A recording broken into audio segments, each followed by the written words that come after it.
Okay. Favor dalam bahasa Malaysia sehari-hari adalah perkenanan. Wow. Saya berkenan betul dengan anak si Anu. Macam tu kan? Okay, perkenanan. Ya. And then last Sunday, Pastor Dan shared this powerful message mengenai living out God's favor. Ya, bagaimana kita boleh menghidupi perkenanan Tuhan dalam kehidupan kita dalam tahun 2025 dengan cara apa? Melayani Tuhan, ministering to God, dengan cara making disciples, menghasilkan murid. Ya. By the way, menghasilkan murid, making disciples bukan hanya panggilan untuk pastor sahaja tau. Ya, Yesus punya command yang terakhir, perintah Tuhan yang terakhir sebelum dia naik ke syurga adalah pergi jadikanlah semua bangsa murid-muridku. And then message ini bukan hanya orang tertentu. Message ini disampaikan kepada setiap kita. Ya, and then this year kami mau membantu Anda bersama-sama untuk menghasilkan murid. Bagaimana? Come and join us, okay? So missions to the world. Nah, hari ini saya mau membawa kita melihat bagaimana kita boleh memposisikan, in English, how we can position ourselves.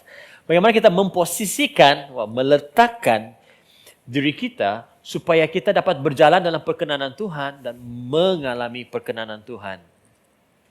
Ya, berjalan dalam perkenanan Tuhan dan mengalami perkenanan Tuhan. Nah, saya bukanlah seorang yang peminat bola. I'm not a football fan, okay? But I like to watch some highlights dan apalagi kalau cerita pemain bola tersebut ada something yang inspiring. I love.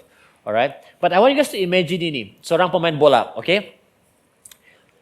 Kalau seorang pemain bola tidak memposisikan dirinya di tempat yang betul, dia tidak akan dapat skor, dia tidak dapat buat hat trick ataupun mencapai kejayaan, betul atau tidak?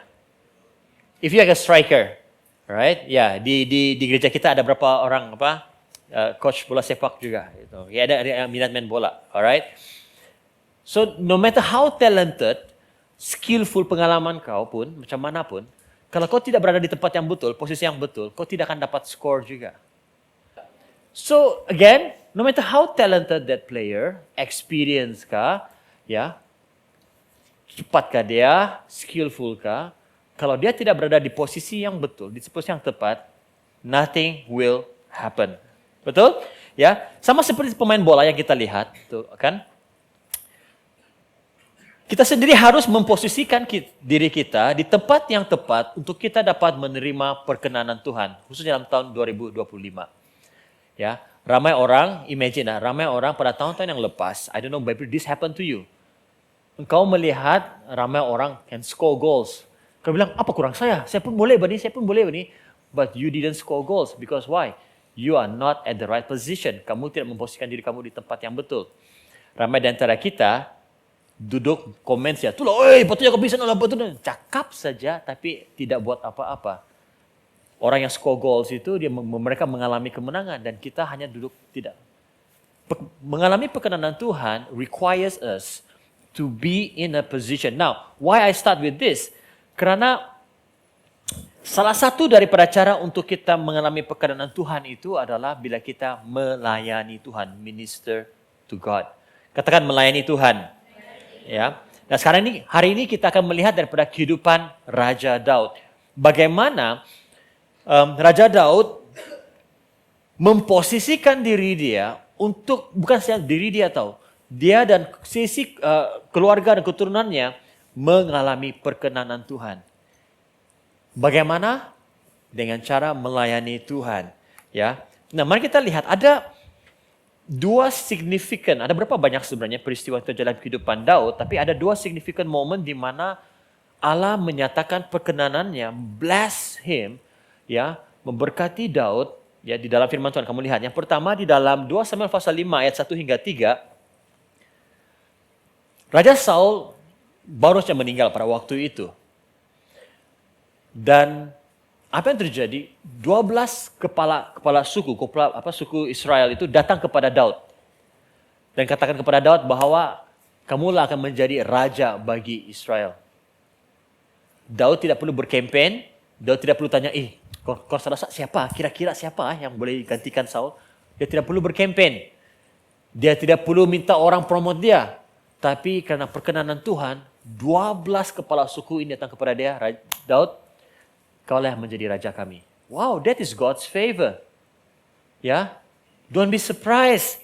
Ya, ini saya tidak tahu, tapi kalau orang Sabah Sarawakan, especially yang bekerja, kadang-kadang kamu termiss favor perkenanan Tuhan karena apa?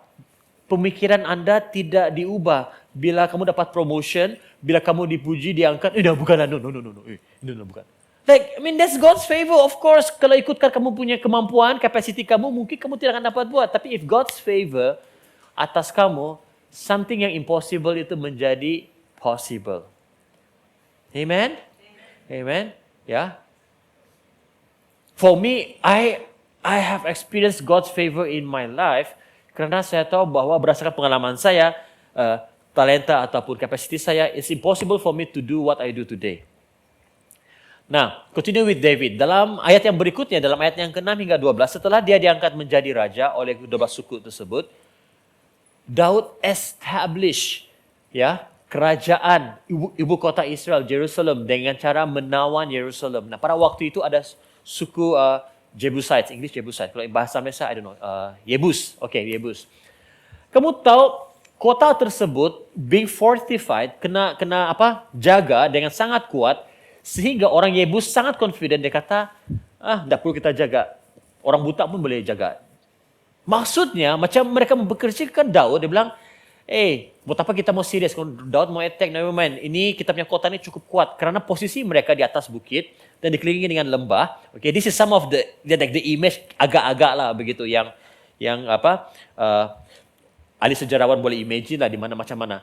So to attack, to conquer Jerusalem is hard.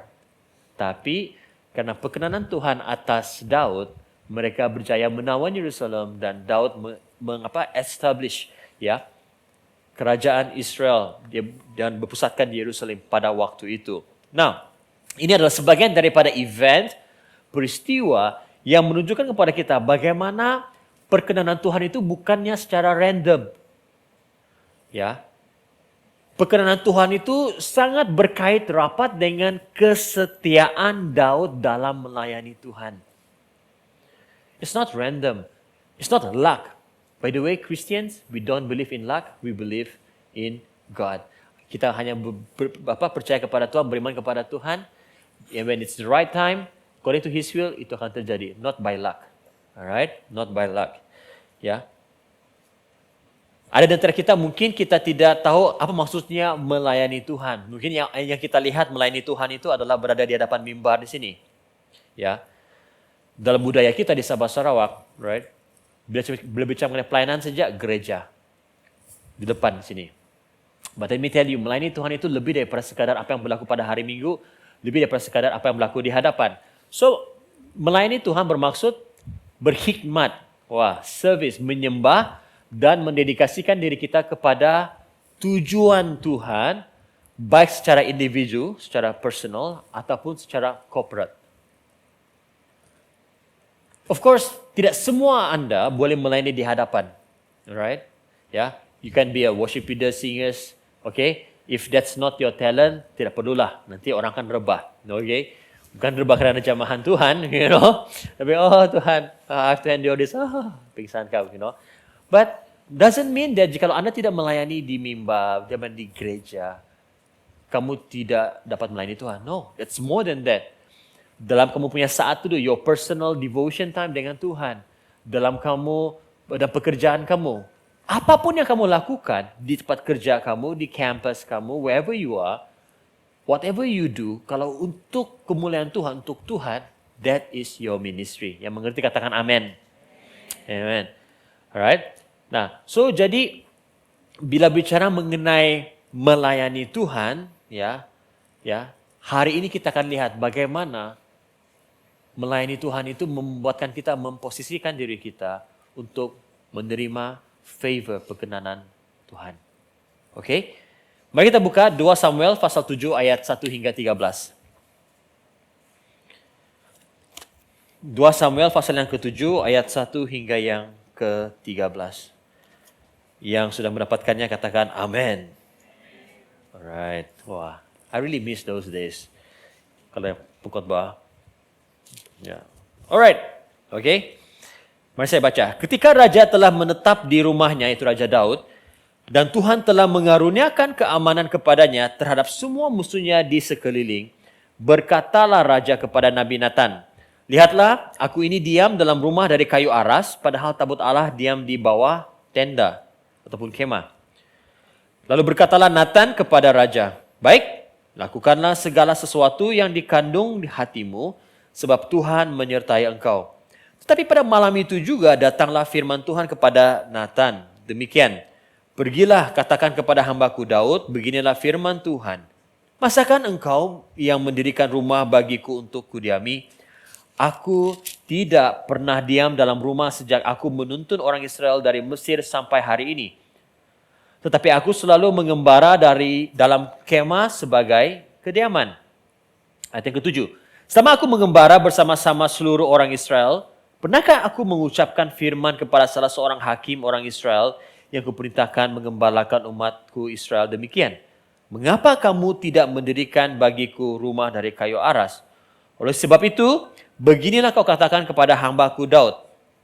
Beginilah firman Tuhan semesta alam. Akulah yang mengambil engkau dari padang ketika menggiring kambing domba untuk menjadi raja atas umatku Israel. Aku telah menyertai engkau di segala tempat yang kau jalani dan telah melenyapkan segala musuhmu dari depanmu. Aku membuat besar namamu seperti nama orang-orang besar yang ada di bumi. Aku menentukan tempat bagi umatku Israel dan menamakannya, sehingga ia dapat diam di tempatnya sendiri dengan tidak lagi dikejutkan dan tidak pula ditindas oleh orang-orang lalim seperti dahulu. Ayat 11. Sejak aku mengangkat hakim-hakim atas umat Israel, aku mengaruniakan keamanan kepadamu daripada semua musuhmu. Juga diberitahukan Tuhan kepadamu. Tuhan akan memberikan keturunan kepadamu. Ayat ke-12. Apabila umurmu sudah genap dan engkau telah mendapat perhentian bersama-sama dengan nenek moyangmu, maka aku akan membangkitkan keturunanmu yang akan kemudian anak kandungmu dan aku akan mengokohkan kerajaannya. Wow, amazing. Ayat 13. Dialah yang akan mendirikan rumah bagi namaku dan aku akan mengokohkan takhta kerajaannya untuk selama-lamanya. Di sini Allah bagi tahu dengan Daud bahwa bukan Daud yang akan membuat itu rumah bagi Tuhan, tetapi anaknya Salomo. Oke, ayat 14. Aku akan menjadi bapanya dan ia akan menjadi anakku. Apabila ia melakukan kesalahan, maka aku akan menghukum dia dengan rotan yang dipakai orang dan dengan pukulan yang diberikan anak-anak manusia. Tetapi kasih setiaku tidak akan hilang daripadanya seperti yang kuhilangkan daripada Saul yang telah kujauhkan dari hadapanmu. Keluarga dan kerajaanmu akan kokoh untuk selama-lamanya di hadapanku, takhtamu akan kokoh untuk selama-lamanya. Tepat seperti perkataan ini dan tepat seperti penglihatan ini, Nathan berbicara kepada Daud. Nah, mari kita berdoa. Tuhan berbicara kepada kami pada hari ini, buat mata kami melihat bagaimana Tuhan melayani Engkau, membuatkan kami Bapak di surga dapat mengalami perkenanan-Mu dalam kehidupan kami khususnya dalam tahun 2025 ini Tuhan Yesus. Terima kasih Bapak di surga, berikan kami fokus Roh Kudus, kami berdoa dalam nama Tuhan Yesus Kristus. Amin. Amin. Jadi hari ini firman Tuhan saya adalah position for God's favor. Ya, saya coba translate dia. Jadi panjang betul gitu. So basically the idea is menempatkan diri kita untuk menerima perkenanan Tuhan. Wow, panjang kan? But position for God's favor. Alright? Menempatkan diri kita untuk menerima perkenanan Tuhan. Ada 3 sebab ya yang kita boleh belajar daripada Daud. Kenapa dengan melayani Tuhan Daud mendapat perkenanan daripada Tuhan? Ada 3 sebab. Mengapa melayani Tuhan? Specifically, why serving God? Why ministering to God? Dan saya mau kamu tulis ini. Yang pertama, melayani Tuhan menyelaraskan, aligning our heart, menyelaraskan hati kita kepada kehendak Tuhan di dalam kehidupan kita. Ya. Dalam pembacaan kita tadi, ayat yang pertama hingga yang ketiga, selepas Daud establish, mengukuhkan kerajaannya sebagai raja, dan selepas ada aman, Yerusalem pada waktu itu aman, tidak ada lagi peperangan, dia menyatakan hasratnya kepada Nabi Nathan untuk membangun rumah bagi Tuhan, basically to build a temple, ya, membangun rumah bagi Tuhan, ya. Tapi Allah bagi tahu kepada Nathan dan juga bagi tahu kepada Daud, no. bukan masanya. Ya, dan Allah bagi tahu dengan Daud bahwa bukan kau yang akan membangun ini temple ini ataupun rumah aku ini. Kenapa? Salahkah Daud? Berdosakah dia begitu? Tidak layakkah dia? Right? You must understand this. Daud punya intention yang baik, niat yang baik, betul tidak? Membangun rumah Tuhan, betul? Tapi Tuhan bilang, bukan kau. Kenapa? Yang pertama, karena Daud is a man of war. Orang Daud dia banyak berperang, ya. Tumbenawan mengalahkan musuh Israel, dia banyak berperang. Bahkan dari kecil lagi, Ini yang tidak ada diajarkan di sekolah minggu. Di sekolah minggu kita saja belajar bahwa Daud guna lastikan, betul atau tidak? But if you read the passage kan, waktu Goliat tumbang, Daud buat apa? Dia datang, bayangkan cikgu sekolah minggu. Adik-adik semua, waktu Goliat jatuh, dia ambil pedang. Dia penggal kepala tu Goliat. Terus dia pegang kepala Goliat. This you will not get in Sunday school. But can you imagine at such a young age, umur yang muda, ya, roh Tuhan itu sudah ada atas Daud, berkuasa atas Daud. Now, and then since young age, dia sudah tiba-tiba berperang. Jadi Tuhan bilang, no. Saya mau orang yang the temple rumahku itu didirikan pada waktu semuanya aman. Dan orang tersebut adalah kau punya anak, si Salomo. Actually, Daud ada banyak lagi anak lah. Tapi Salomo yang dipilih oleh Tuhan untuk membangun rumah Tuhan.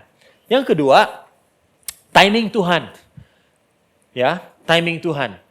So, kadang-kadang apa yang kita mau itu belum tentu, walaupun macam mana baik pun niat kita, kalau bukan timing Tuhan, itu tidak akan terjadi. Betul atau tidak? Ya, macam mana pun kalau bukan timing Tuhan, itu tidak akan jadi. Ya, meskipun kita mau sesuatu yang terbaik, tapi kalau Tuhan bilang belum, maksudnya belum lah. Ya, karena Tuhan memiliki rencana yang lebih besar. Ada amin?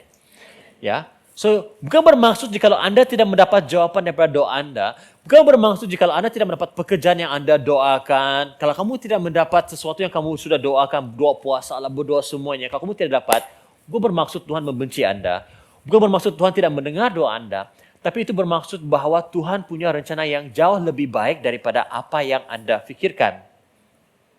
Yang mengerti katakan amin. Ya. Jadi, beza antara Daud dan juga Raja Saul. Raja Saul adalah raja bangsa Israel yang pertama, ya. Kedua-dua mereka punya niat yang baik, membuat sesuatu untuk Tuhan. Tapi Raja Saul berbeza. Dia tidak taat kepada Tuhan. Dia buat ikut cara dia sendiri. Niat baik, tapi bukan timing Tuhan, bukan dengan cara Tuhan, tapi dia buat juga begitu. Di mana ceritanya? Dalam 1 Samuel pasal 13 ayat 8 hingga 14, Nabi Samuel beritahu dengan Saul bahwa tunggu 7 hari. Tunggu 7 hari, bila saya datang, barulah saya akan mempersembahkan korban kepada Tuhan. Lepas itu, barulah Saul boleh pergi berperang melawan bangsa Filistin pada waktu itu. Nah, sementara menunggu 7 hari itu, tentara Saul ada yang sudah lari. Macam sudah dimotivated, lamanya mau tunggu apa nih. Dan Saul mulai rasa anxious, ya, cemas. Dia bilang, macam mana nih? Tunggu dengan Samuel. Dia tidak sabar. Dia kata, hey, you know what? Saya kan raja. Korban bakaran sudah ada. Dan bukannya untuk saya, untuk Tuhan. So, niat baik saya sebagai raja, what's wrong with that? Dia mempersembahkan korban kepada Tuhan. Dia tidak tunggu Nabi Samuel. Kepada Tuhan. Niat baik, betul atau tidak? Perbuatan baik, betul tidak? But you know what? Karena dia tidak taat kepada Tuhan, dia mau juga melakukan kehendaknya. Bila Nabi Samuel datang, dia bilang, pada waktu itulah dia dikecam, dia ditegur oleh Nabi Samuel, dan pada waktu itu Samuel katakan bahwa Saul, kerajaanmu tidak akan kekal lama. Waktu itulah kerajaan Saul itu diambil daripada dia. Niat yang baik, tapi tidak mengikut timing Tuhan, waktu Tuhan. Ya. Nah, macam mana kita mengaplikasikan dalam kehidupan kita hari ini? First and foremost, kadang-kadang kita punya niat yang baik untuk rumah Tuhan. Saya masih ingat dahulu di gereja saya yang lama, my parents' church. Ada orang mau sponsor, ya. Waktu itu kami di JB, and then we start a new church. SIB waktu itu belum ada SIB di Johor Bahru, jadi mau buatlah. So ada orang ini, dia ada duit, and then dia mau sponsor. But I told my dad, bagi dia sponsor duit sajalah, bagi duit lah. So that we can find the right sound system dan sebagainya. Tapi orang ini tidak mau. Bilang, ini duit saya mau beli itu apa saja lah betul. Lepas itu dia beli entah apa speaker karaoke pula tu gereja punya. Oh man. Okey, ini besar. Kata lah kan yang macam tu. Besar saja begitu, tapi sebenarnya semua tu tipu saja. Speaker dia kecil saja begitu. But anyway, dia bilang mau bagi. Lepas tu kan, wah, speaker itu tidak tahan. Hanya for few months kah begitu. Niat baik. You know? But this is something that I want you guys to catch tau. Hanya kerana kita memiliki satu niat yang baik, mau melayani Tuhan, memberi untuk Tuhan, ya. Kalau itu bukan timing Tuhan, kalau bukan itu kehendak Tuhan, itu tidak akan membuatkan kita berada di posisi untuk menerima berkat dan pengenalan Tuhan. Makanya, saya juga pernah melihat ada orang mau melayani di gereja, tapi dia mau melayani ikut cara dia. Bila dia mau. Dengan siapa dia mau. You know? Oh, siapa yang jadi worship leader minggu ini? Oh, dia dah best. Suruh orang lain. Bolehkah suruh orang lain? Begitu. Kasih Chan dulu bayang. You know, yang waduh. Alasan dia begitu. Dia mau, kalau saya melayani, mesti ada orang ini, orang ini. Ya. Kalau mau melayani, jadi ushers, ada kawan saya melayani. Tidak, malu saya. Mesti mau ada kawan dulu. Ada syarat. And then something happened few years ago. I mean di gereja yang lama juga, okay. So this person is a friend of mine lah, my dad's church. Friend of mine. Dia talented, banyak idea, kreatif, you know. So dia propose dengan my dad some ideas lah gitu. It's good idea untuk pelayanan, untuk gereja sebagainya kan. But bila bapa saya, that time he is a pastor there, and then juga para pemimpin discuss, dia bilang, maybe not sesuai, not the timing yet lah. We don't have the resources, and then it's not aligned dengan kita punya vision, apa yang kita mau buat. Dia kecil hati pula ni brother. Kecil hati. Dia bilang, okay. Kau tidak mau, okay. You know, dia ada kepahitan, you know. Lalu dia keluar gereja. Sebab dia melihat bahawa gereja tidak menghargai dia. Kerana apa? Identiti dia diletakkan kepada dia punya ideas, pelayanan dia. Jika orang menolak pelayanan, dia punya idea dan proposal dia menganggap bahawa orang menolak dia. Padahal, saya said, no, bukannya kami menolak kamu. Just that your idea is good, tapi not for our church. Dia tersinggung. Dia keluar. And the sad thing is, isteri dan anak-anak dia pun keluar. I don't know which church mereka berada pada hari ini begitu. Tapi banyak orang niat dia baik untuk Tuhan, tapi dia tidak mau ikut pimpinan Tuhan, cara Tuhan. Now how do we know? Ikut pimpinan daripada kepimpinan, the leadership di gereja tersebut. Alright? Ya, I know. In the past ada orang datang ke SIB Live dan bilang, wah, susah juga mau melayani. Wah, susah juga mau buat ini, susah juga. I mean, it's fine. Kalau kamu rasa melayani di SIB Live adalah satu hal yang sukar, macam menghalang kamu untuk melayani, it's okay. Jadi jemaat biasa pun apa-apa. Tapi mereka tidak dapat terima kenyataan itu. Bilang, saya dulu di gereja saya buat ini, begitu. Bilang, it's okay. Kau pergi gereja yang lain, it's okay. As long as you go to church. Dia pergi ke gereja yang lain. Fine. Ya. Tapi hanya karena gara-gara itu, wow, kita seperti Raja Saul. Ya. Niat Raja Daud untuk membangun rumah bagi Tuhan itu baik, mulia betul. Wah, pendidikan moral A+. Macam, wow, niat yang baik. Betul tidak? Tapi respon Tuhan kepada Daud menunjukkan bahawa, it's very different. You see, Daud mau lakukan sesuatu untuk Tuhan, tapi Tuhan bilang, no.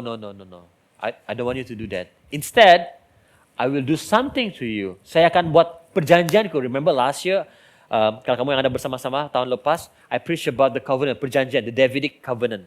Ya, perjanjian Daud. Ya, ayat yang sama. Tuhan bilang, no, you know what Daud? Saya tidak perlukan rumah untuk kau buat untuk saya. What I'm going to do is, saya akan memberkati kau, keturunan kau, dan kerajaan kau tidak akan berakhir. Wow.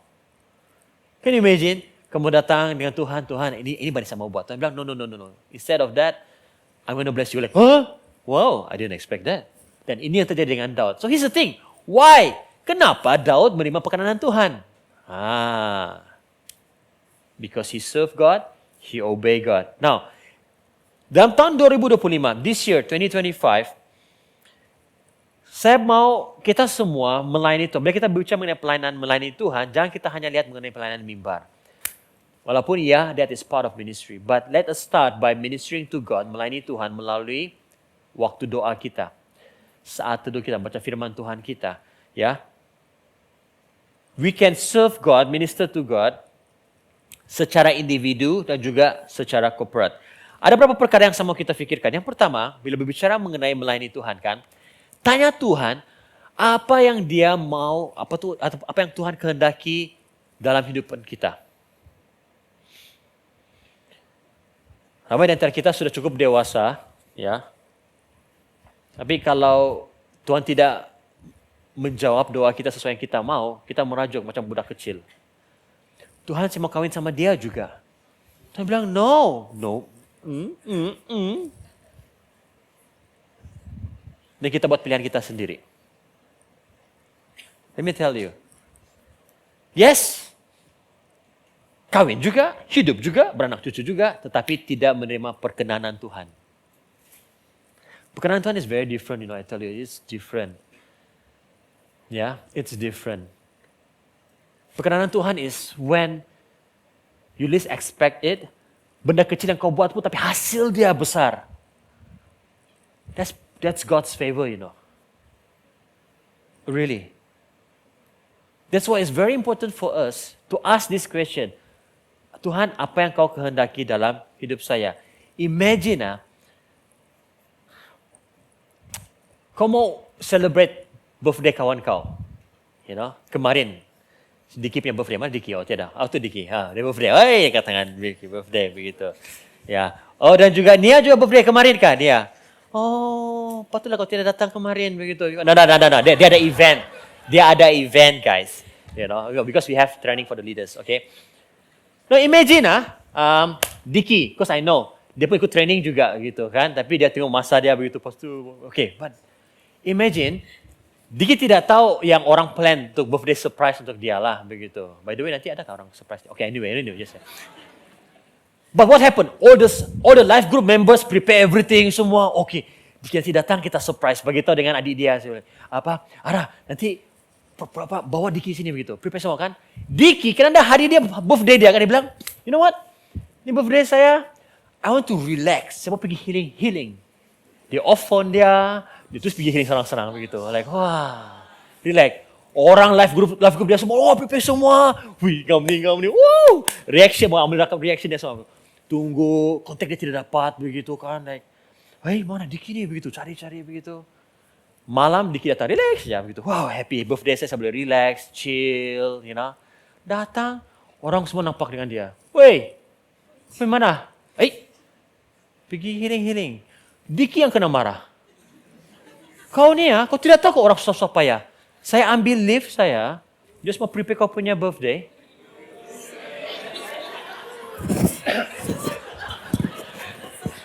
So sweet itu.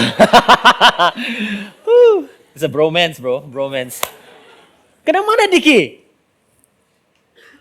Sometimes kita macam tu. We want to do good things for people, tapi orang itu tidak appreciate it, ataupun orang itu, kita lupa siapa yang birthday ini sekarang ini? Yang harus disenangkan, yang harus happy, siapa? Diki lah. Itu birthday dia. Kita pun marah. Dia happy ba? Dia pergi healing. Like, of course. Okay, that's fine. Maybe next time we need to do better lah. That's it lah. Banyak kita seperti itu. Tuhan, saya sudah melayani kau Tuhan. Saya sudah buat itu, saya sudah buat ini Tuhan. So, kau terutang budi dengan saya Tuhan. Kau mesti bagi apa yang saya mau Tuhan. Wow. Kalau saya lah malaikat pada waktu itu, saya Dari belakang, siapa nih begitu. I mean, really. Kita melayani karena kita menyenangkan hati Tuhan. But now, when we serve God, kita sepertinya mau menunggu Tuhan. Tuhan, saya sudah buat ini. Tuhan, 4 minggu berturut-turut saya melayani dia. Saya bilang, Tuhan. Keep a record begitu. Ya. But remember this. Rencana Tuhan itu tidak sama dengan rencana kita. Ya. Dalam Yesaya pasal yang ke-55 ayat 8 9 katakan, sungguhnya rencanaku bukanlah rencanamu dan jalanmu bukanlah jalanku. Demikianlah firman Tuhan. Alright? Demikianlah firman Tuhan. Yang kedua, percaya kepada trust God's timing, okay? Percaya kepada waktu Tuhan. Tahun ini percaya pada waktu Tuhan. Ya, on the way tadi pergi gereja ada satu lagu saya dengar. Waktu Tuhan pasti yang Wah, lagi.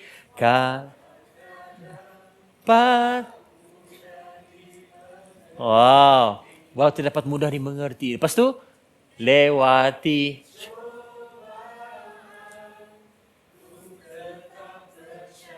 Waktu Tuhan pasti yang Walaupun cobaan Tuhan, tapi dia handsome bah Tuhan. Lewati coba. Waktu Tuhan. Macam ni lah Tuhan. Saya kasih fast forward sedikit. Sekarang kerja kau. Kasih fast forward sedikit Tuhan. Wow. This year, when you serve God, trust God. Tuhan bilang, sometimes kita ada harapan lah, because based on our experience, kalau saya buat ini, dan ini akan terjadi. Tapi kalau tahun ini kamu buat sesuatu dan tidak seperti kamu harapkan, percaya kepada waktu Tuhan. Yang mengerti katakan amin. Ya, timing is not everything. Pastor apa maksudnya? Because God's timing itu yang penting. Amin. Amen. And when it is His moment, waktu Tuhan, it is the right moment. Wah, ini boleh jadi pick up line begitu. You know what? Pastor begini katakan tadi begitu. This is the right moment. This is God's moment. Apa God's moment? Would you like to be my girlfriend? Wah, okay, no. It doesn't work now lah kan? Saya rasa it doesn't work now. Ya, the girls will freak out. Dia akan bagi tahu kawan-kawan dia, kau tuh kasihan lu tadi kan. Guys, generasi berbeza. Zaman kami, dia, sekarang, ya kah? Kau tahu kasihan lu tadi kan? Wah, begitu dia. Guys, I know it's very challenging guys, okay, yang lelaki. But hey, trust God, waktu Tuhan. Dan yang ketiga, remember this.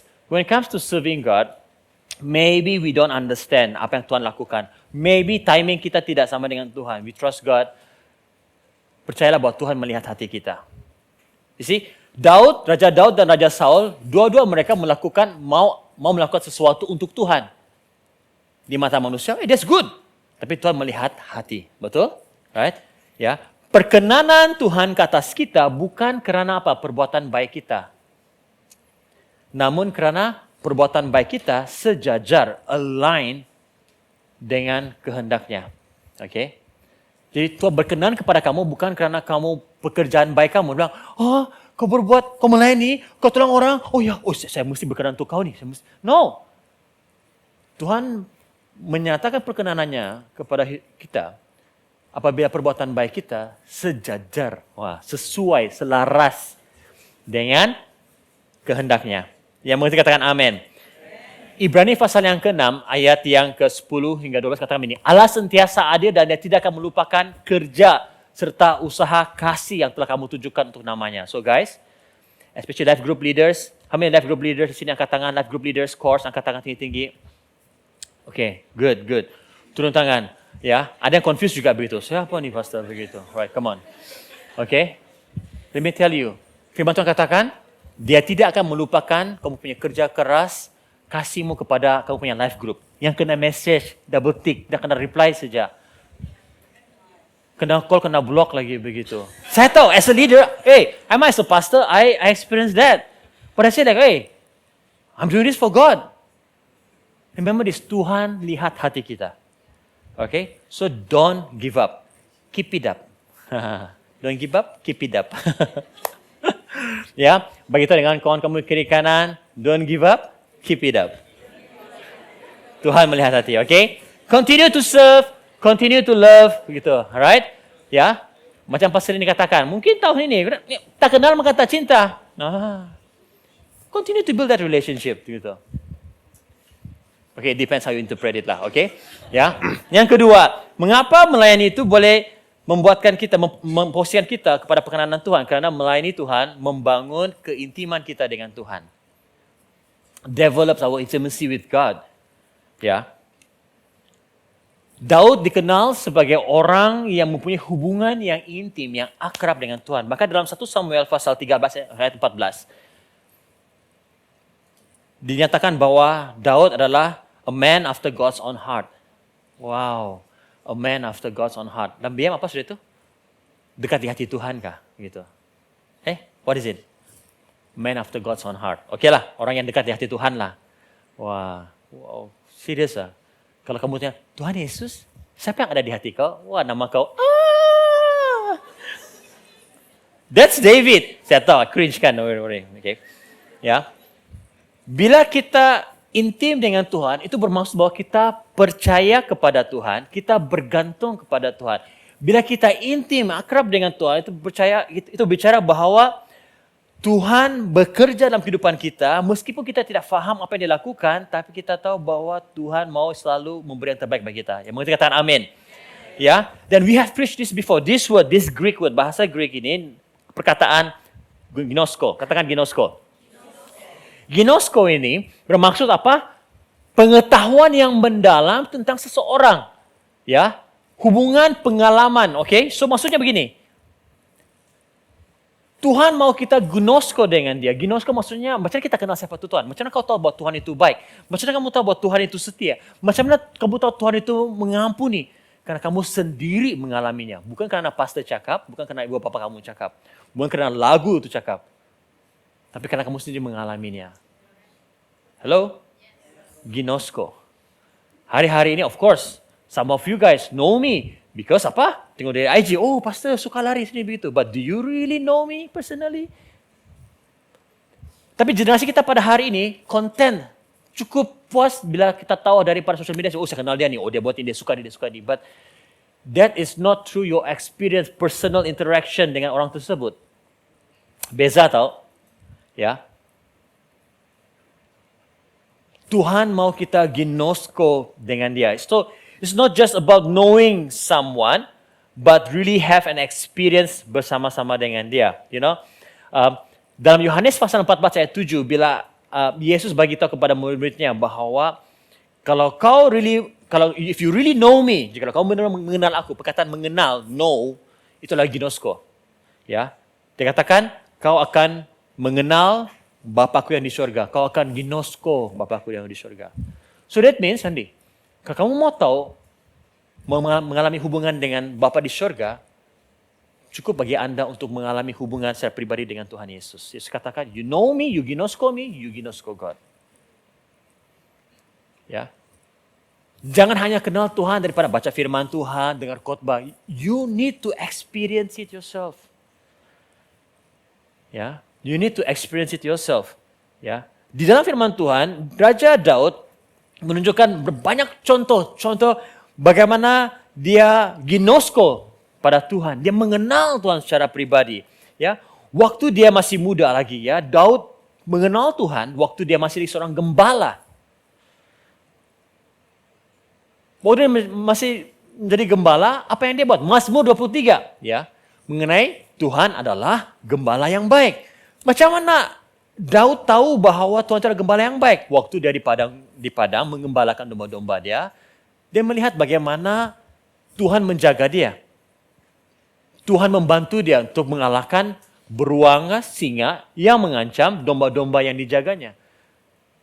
Dia melihat bagaimana, wow, Tuhan itu seperti gembala, seperti apa yang saya lakukan, menjaga saya, seperti mana saya menjaga domba-domba saya.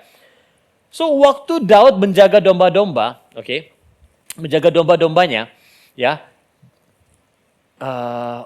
this one, ya, dia mengalami Mujizat daripada Tuhan. Bayangkan, as a young boy, bagaimana boleh mengalahkan singa dan juga mengalahkan beruang. Ya.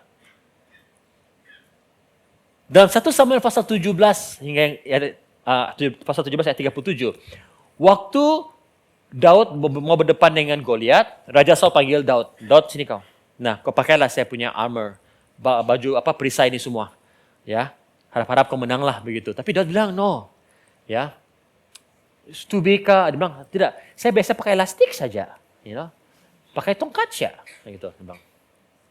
Kenapa dia kata begini? Tuhan yang telah melepaskan hamba daripada cakar singa serta cakar beruang akan melepaskan hamba dari tangan orang Filistin ini. Wow, that confident. Bayangkan seorang anak kecil beritahu dengan seorang raja yang ada pengalaman berperangan. Daud ada pengalaman berperangkah? Tidak. Ada experience? Tidak. Orang salah bilang putungan pun tiada. Ya, dia ini, kan abang-abang dia yang ada pada waktu itu. Tapi Daud, but this is one thing yang Daud tahu.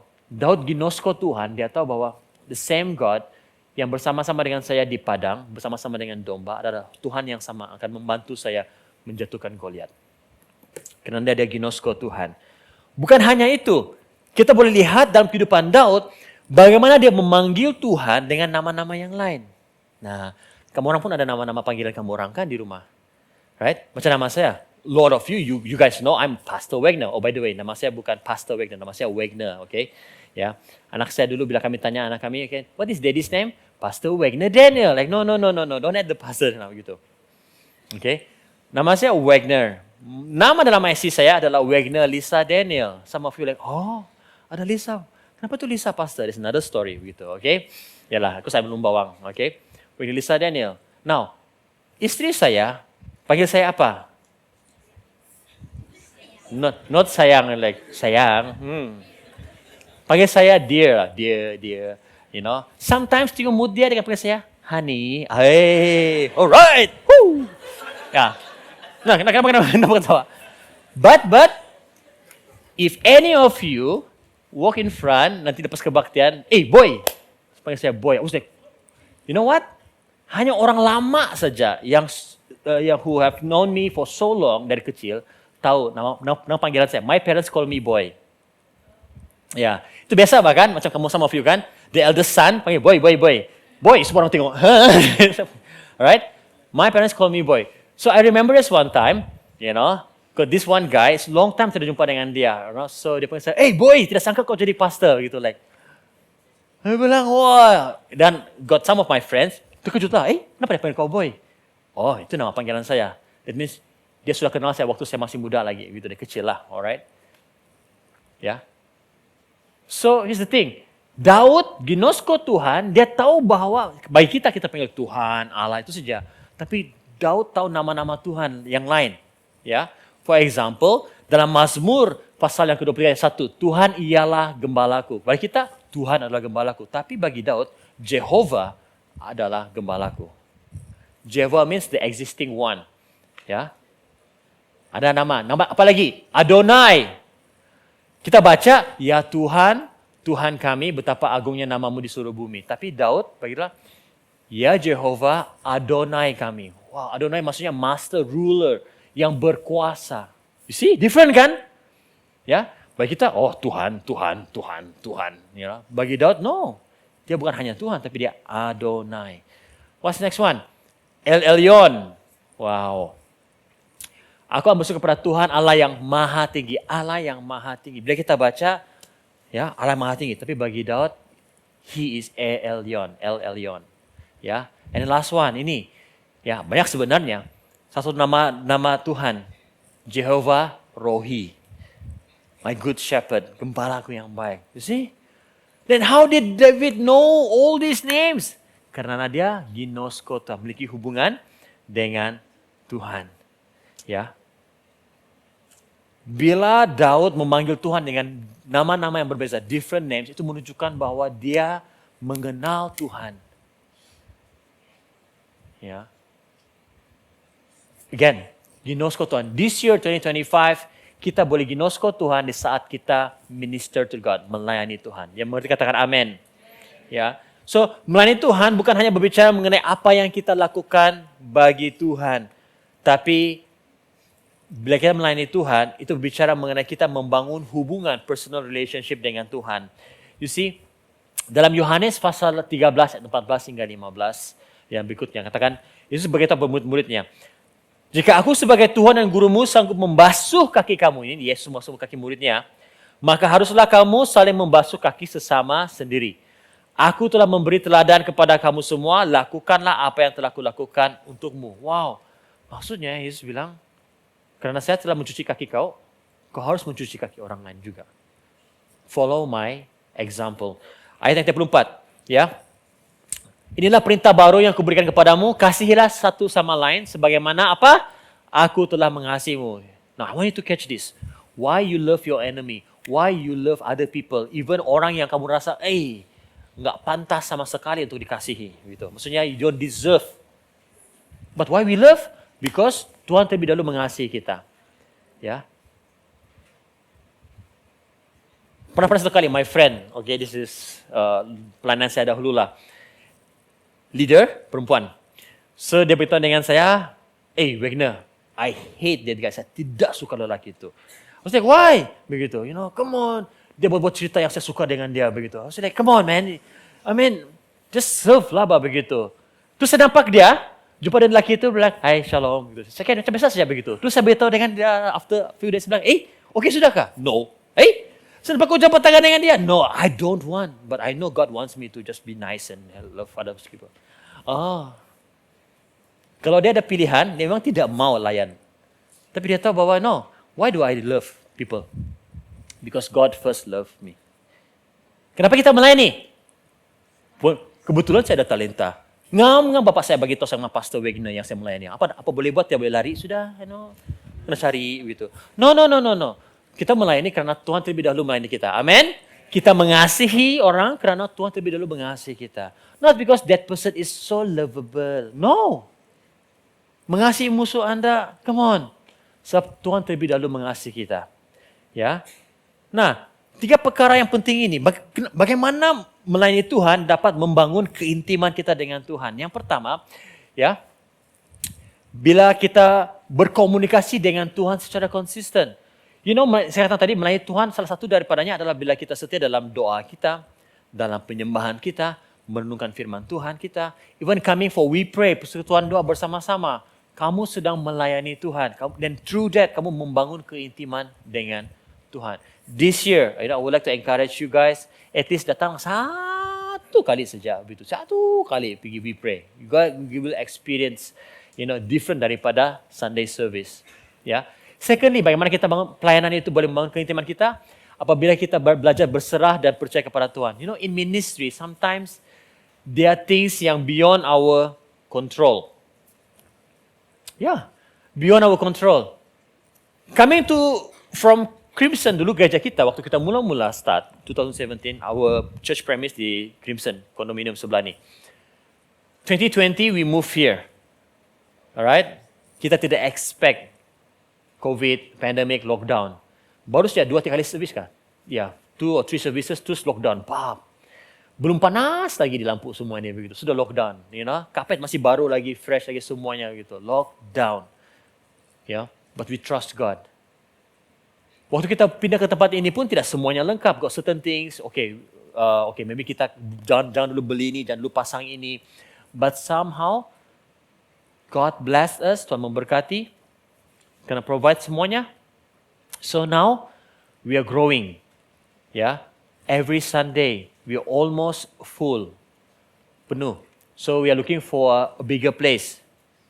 Dan ini yang excites me, yang membuatkan saya teruja sebagai pastor di SIB Life. I say, God, this is something new, something big.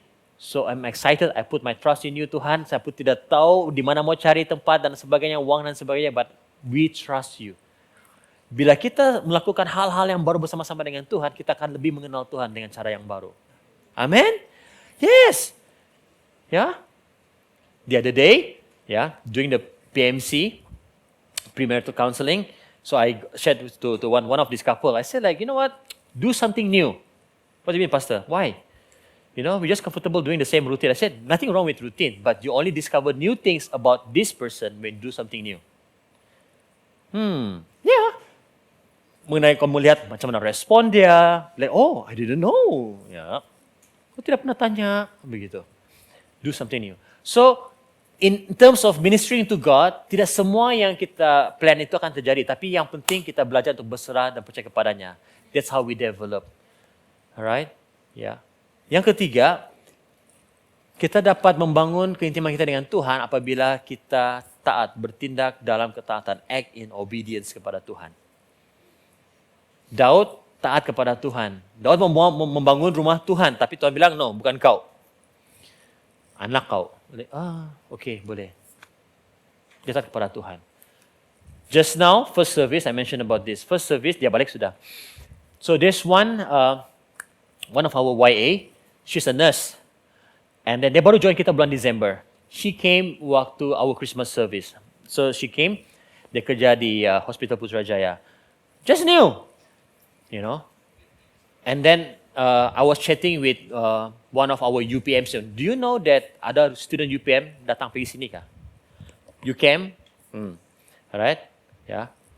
So this UPM datang. So saya kata, berapa lama kalau naik train kapal semua? 1 hour plus. Like, wow, pergi sembahyang.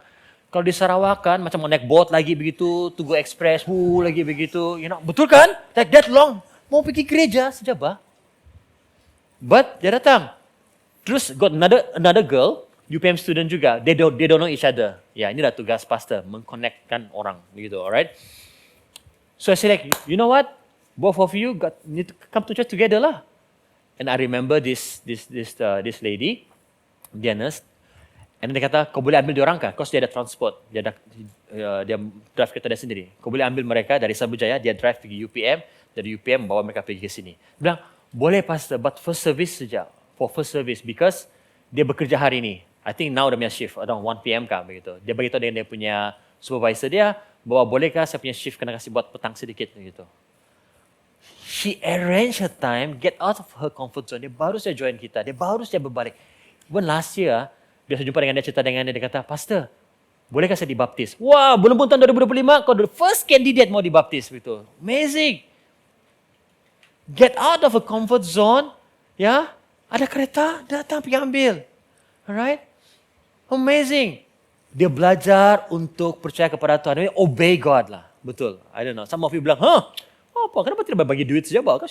Hey, come on. It's not that easy. We have a lot of students. Yeah. Obey God. By stepping out of her comfort zone untuk melayani orang lain, dia membangun hubungan yang lebih rapat dengan Tuhan. Dia sedar apa maksudnya live a selfless life. Last week, one of my friend came to our church for the first time lah begitu. Jadi satu fikir, siapa? Bagus juga kalau boleh ambil dia. So I just ask lah, ini YA kah? Mau yang free available. Ada satu orang respon begitu. I didn't know, dia ada kereta baru begitu. Dia bilang Tuhan, dia berdoa kepada Tuhan supaya kereta dia digunakan untuk melayani Tuhan. Saya bilang, ngam untuk berbicara dengan saya. So, boleh ambil dia kah? Begitu. Dia ambil kawan saya itu dari rumah dia pergi church begitu. My friend said, wow, pastor, I really love your church. I feel so welcome. My first time, saya rasa macam this is my home tau. But here's the thing. Need somebody to obey. Need someone to obey. Really, that's it. Kalau kamu obey, taat kepada Tuhan, you don't know. Wah, saya percayalah. Kau tidak akan tahu apa hal yang Tuhan akan lakukan melalui kehidupan kamu. You just need to obey. Taat kepada Tuhan. Ya. Tapi saya tidak biasa, Banit. There you go. Kau tidak biasa, itulah kau do something new. Then you will experience new things from God. Yang mengerti katakan amin. Alright? Okay? Taat kepada Tuhan. Through every act of ministry, melalui pelayanan kepada Tuhan, kita memupuk, we develop our relationship dengan Tuhan lebih mendalam dan lebih intim. I want you to catch this. Amen? Nah, so recap this, 2 things.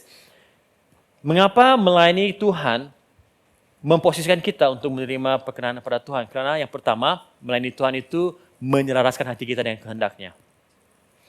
Bila hati kita, kehendak kita sesuai dengan kehendak Tuhan, apa-apapun yang kita minta, Tuhan pasti bagi. Betul? Yang kedua, melayani Tuhan itu membangun keintiman kita dengan Tuhan. Dan yang ketiga, terakhir, melayani Tuhan membuat kita tetap fokus pada kerajaannya, His kingdom.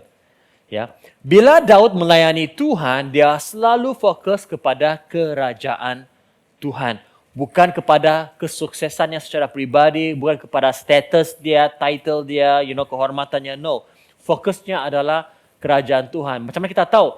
Dia sudah ada semua all the resources, ya. Dia tahu bahawa bukan dia yang akan membangun untuk rumah Tuhan. Tapi itu tidak menghalang dia daripada membuat persiapan. Wah, macam I think Daud ni pun macam lawyer juga. Dia tahu, dia bilang, kau tidak suruh saya, tapi kau tidak halang saya daripada mempersiapkan material dia. Yes, Daud buat planning rumah Tuhan bagaimana. Dia buat all the raw materials. Itu saja. Supaya anaknya, Salomo, boleh start the project immediately. Tanpa ada masalah material dan plan semua. Anaknya hanya buat saja. Wow. Can you imagine that? Ya. Dia fokus kepada kerajaan Tuhan. Dia bilang, Tuhan, kalaupun bukan saya yang buat, at least allow me lah to do something so that when the right person yang melakukannya, they can do it better. Wow, my goodness. Dia tidak merajuk sama Tuhan. Bukan saya kok. Oh, kalau bukan saya yang dapat nama, apa-apalah, nama lah. Bukan juga saya yang buat, bukan juga nama saya tertulis di bait Allah tu semua. No, dia prepare. Wah, ini yang kita mau. Kita mau melihat generasi-generasi sebelum kita, ya, punya hati seperti Raja Daud, ya, mempersiapkan segala sesuatu kerana mereka fokus kepada kerajaan Allah, ya. Meskipun bukan dia yang membangun bait Allah tersebut, tapi Daud tahu bahwa ini untuk kerajaan Tuhan. Let me do it.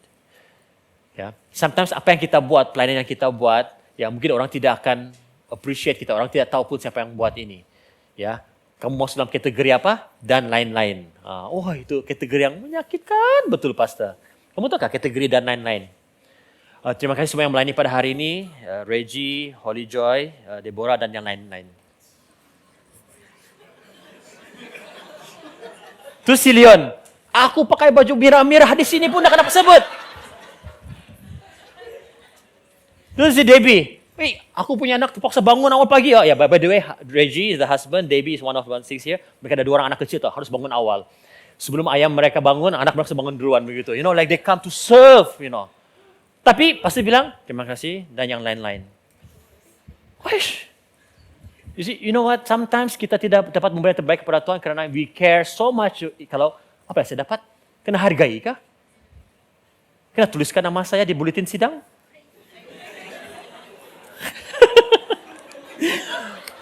Kita bersyukur keluarga ini menderma kerusi.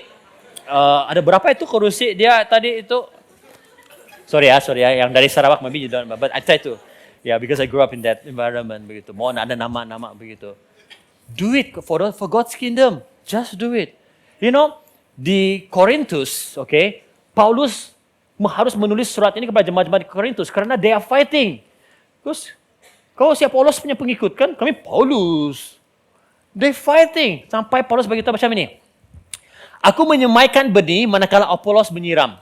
Tetapi Allah yang membolehkan tanaman itu tumbuh. Pertumbuhan itu daripada Tuhan. Ya. Yang menyemaikan benih dan yang menyiram tidak penting. Saya betul pastor yang tekan tu lirik tadi. Saya yang tekan tu tadi. Kalau saya tidak tekan, tidak orang nyanyi itu. Nervous orang yang sana. Every Sunday, our media team nervous. Oh Tuhan. Ya, please. Kalau lirik dia delayed dan sebagainya, please jangan pandang belakang. Okay, jangan pandang belakang. Just fokus sama Tuhan saja begitu. Okay. So Paulus katakan, yang menyemaikan benih dan yang menyiram tidak penting. Again, it's okay jika kamu lupa nama kami, kamu lupa apa yang kami khotbahkan, saya dan pastor, the pastors here preach. It's okay as long as you remember Jesus. It's okay. Betul. Kamu melayani, kamu bertumbuh di sini, kamu balik ke Sabah, ke Sarawak, and then you totally forgotten about us. It's okay. Yang penting kamu jangan lupa sama Tuhan. Amen? Ya. Tidak follow saya pun tidak apa-apa. Yang penting follow Jesus. Tap-tap dulu, tap-tap. Okay, anyway. Ya. Kerana apa ayat yang 9? Kami sama-sama pekerja Allah dan kamu ibarat ladang Allah. That's why Paulus so clear. Dia said, come on. Saya dan Apolos, cara kami berbeza. Come on. But we are together. Ya, setiap kita ini punya peranan yang berbeza-beza, tapi kita melayani Tuhan yang sama. Bekerja dalam kerajaan Tuhan yang sama. Ada amin? Alright? Just because I'm in front preaching doesn't mean kamu tidak penting bagi kerajaan Tuhan. No. Remember, our YA yang pergi ambil orang tu, jemput orang tu, sama penting juga. Amen? When we focus on God's kingdom, we will invest in the future of our next generations. Wow. Really? Amen? Ya. You see, dalam 1 Tawarik, pasal 22 ayat 5. Okay. Kata Daud, anak saya ni Solomon ni muda, kurang pengalaman begitu. Mungkin bela-bela juga dia begitu, you know. Ya, saya coba try lah, imagine, you know, orang parents orang Borneo.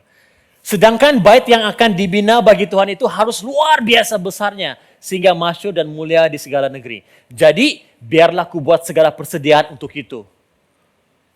Daud tahu bahwa Solomon inexperienced, macam. Tapi dia bilang, kau belajarlah sendiri. Bapak dulu susah, kau belajarlah sendiri. Kan banyak kita macam itu kan. I know, those of you who are working, ya, kadang-kadang your senior doesn't want to help you. Betul tidak? Siapa pastor? Susah banget mau buat kerja ni. Kau sini bilang, kau pandai-pandai, aku dulu biasa je, aku buat dari sini. Gitu. Sikit saja saya boleh buat, right? Because they don't care. Because dia bilang, karena saya dulu susah mendapatkan ini, you have to go through it. Begitu. Like, wow, that is not kingdom mindset. Betul? Ya. Kingdom mindset means apapun yang saya buat, you know, it's not about me. It's about God's kingdom. Daud melihat bahwa, ini untuk Salomo, untuk bait Tuhan. I need to prepare it. Ya. Please, saya tahu kamu mungkin pernah kena tegur oleh orang-orang yang lebih senior, lebih dewasa daripada kamu. Bilang, kami susah-susah, kamu orang pandai-pandai sudah minta-minta begitu. Just forgive them. Maybe don't ada experience dan sebagainya begitu kan. Ya, don't tidak tahu the hardships, kesusahan yang kamu alami begitu. But bagi kita, when we know this truth, kebenaran firman Tuhan ini, when we focus on kerajaan Tuhan, it's not about siapa yang dapat kredit, siapa yang dapat pujian gitu. Untuk kerajaan Tuhan, it's okay, I do. Never mind. I do. I'm happy bila saya melihat ada orang-orang baru melayani. Ya. Last time when I first arrived in KL, 99, ada yang belum lagi lahir. I've been involved in ministry a lot. And then, almost like every big events itu bahasa Malaysia lah. Conference kah, concert kah, KKR kah, begitu. I will be involved in the ministry. Be part of the community, but most of the time, play drums. Ya, nah, I know some of you tidak tahu pun yang saya main drum. It's okay, saya masih pergi surga juga kalau kamu tidak tahu saya main drum gitu. But I'm happy to see a lot of young people can serve God. Really, betul. I'm happy bila saya boleh duduk dan saya melihat, wow, bagus ini pemusik ini, bagus ini worship team, wow. Ya, I'm happy karena I know that I'm building God's kingdom. My role sebagai orang yang senior, yang terlebih dahulu mengalaminya adalah to make sure that generasi berikutnya jauh lebih bagus daripada generasi saya. If you are senior in ministry, I'm not talking about age. Some of you mungkin sudah masih muda lagi, tapi sudah berpengalaman dalam pelayanan. Bagi yang baru-baru dululah buat. No, don't ever say like that. Karena saya orang senior dalam pelayanan, saya senior dalam hal pekerjaan ini, I must make sure orang yang baru ini dipermudahkan mereka punya proses pembelajaran dan pekerjaan mereka. Whatever they do lah. Think about kingdom. Don't think about yourself. Amen? Ya. So, it's the thing. Takkan hanya mau dengar saja, amin juga. Must put into action, you know? Ya. Call to action, CTA. So, take out your phone, ya. Scan the QR codes. Kami mau mengundang Anda untuk melayani. Alright? Ya. Betul, mengundang Anda untuk melayani. There's a lot of opportunity to serve in SIB Life. Bukan hanya dalam worship team. And by the way, this is something. Pernah ada orang yang come to our church, I just found out. Dia mau graduate sudah tahu, mau habis sudah dia. Saya bilang, saya tidak tahu pula kau boleh main music. Dia kata, dah pastor, kamu punya pemusik itu professional. Professional, dia bilang. Professional. Saya bilang, Of course, kita ada professional musician. We do have full-time musicians, okay? But most of them bukan professional. They don't do this full-time. Ya, dia bilang, no lah, susah lah pastor. Saya bilang, and then si Rizzo juga saya sebut nama dia. Tengok si Rizzo. Saya bilang, ya enggak ya, Rizzo yang main drum. Dia mana pandai main drum pakai ikut metronom tu dulu. Mula-mula dia sampai. Tapi sekarang, abang senior sudah dia. Then I said, don't give excuse. Pastor, bagi peluang lagi. No, just serve. There's a lot of ministry. Mungkin kamu baiklah kamu scan, kamu nampak list kan? Tiada yang bagian saya ini. Tulislah apa kamu punya pelayanan dalam sananya. Kamu bilang mau propose. Shofar kah?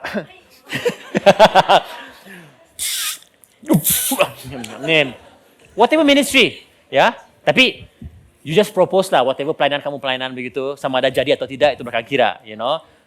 As long as you respond to God's word this morning, to serve. To serve. You know. You see people who do camera. Ya, siapa? Ya, do camera. So that guy, siapa nama dia? William. You know? Ya, diam-diam dia bilang, oh pastor, kenapa kau sebut nama saya? You ask William, he never experienced handling camera tau. But he just say yes to God. Yes, melayani saja. Kan? Ya, serve. Ya. Why? Because you know that Jesus served us first, makanya kita melayani Tuhan. Amen? Amen. Alright. Yeah, nervous William single by the way. Alright. You know, I'm gonna end with this, George Mueller, okay? This guy by the name of George Mueller. Ya. Nah, dia seorang hamba Tuhan, seorang missionary, tapi dia terkenal kerana usahanya untuk membangun rumah anak yatim, ya, di England. Dan memang kamu lihat 1805, wah lama sudah gitu. Now, here's the thing about George Mueller yang menjadi inspirasi kepada saya dan sangat memberkati saya. Dan bila saya prepare khotbah ini, satu ingat dia. Kerana prinsip dia begini, bila dia melakukan pekerjaan Tuhan, dilakukannya kerana dia mengasihi Tuhan. Dan kerana dia mengasihi Tuhan dan dia mengenal Tuhan yang dia layani itu, dia tahu bahawa Tuhan akan pasti menyediakan. Prinsip George Mueller, di dalam rumah anak yatim yang dia buat itu kan, dia tidak pernah minta, dia mintalah sponsor lah, tidak. Dia percaya kepada Tuhan, Tuhan akan pasti menyediakan apa yang diperlukan.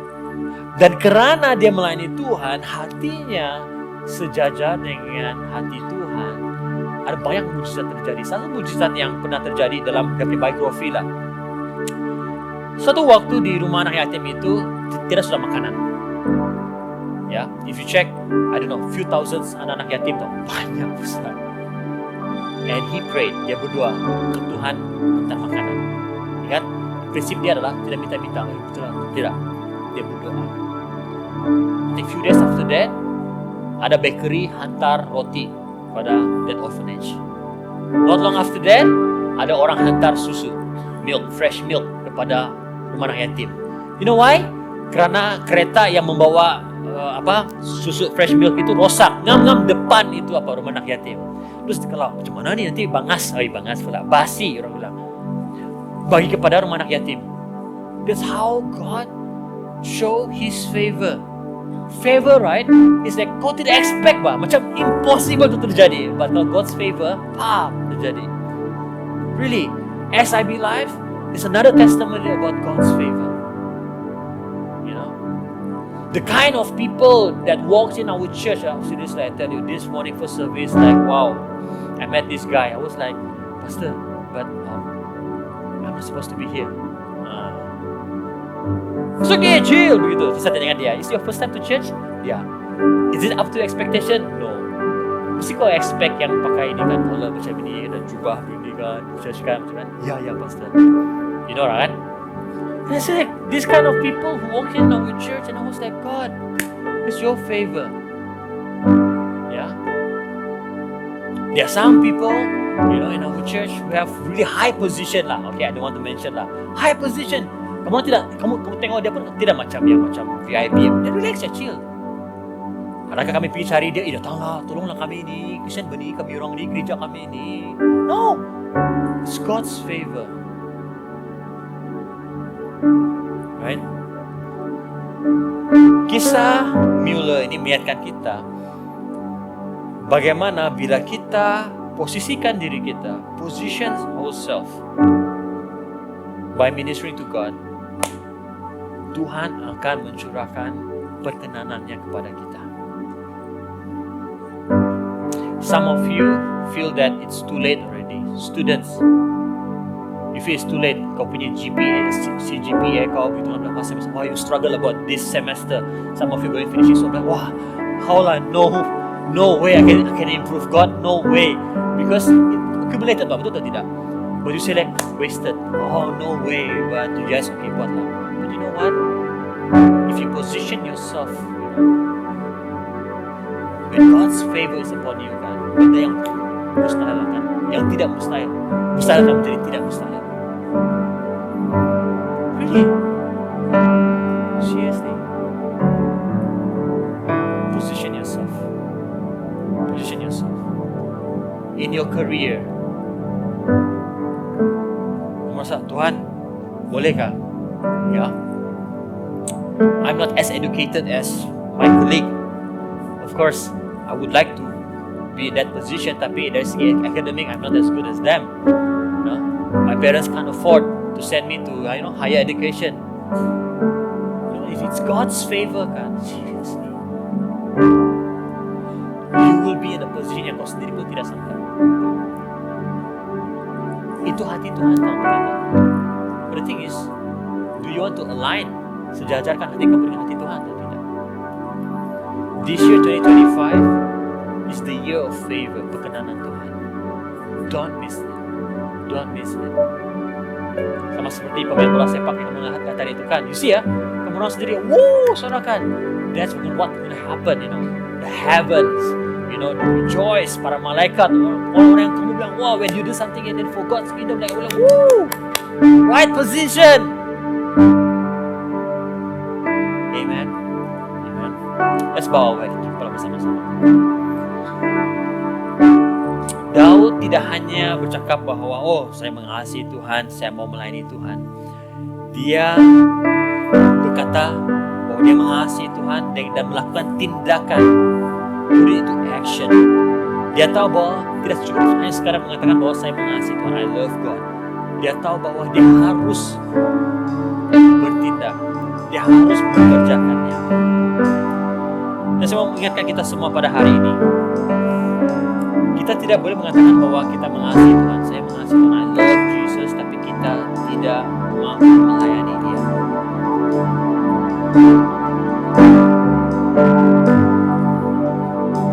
Jika Anda sungguh-sungguh mengasihi Tuhan, itu akan jelas kelihatan melalui kehidupan Anda, di mana orang akan lihat bagaimana kamu sanggup mengorbankan waktu, tenaga kamu semuanya untuk melayani Tuhan.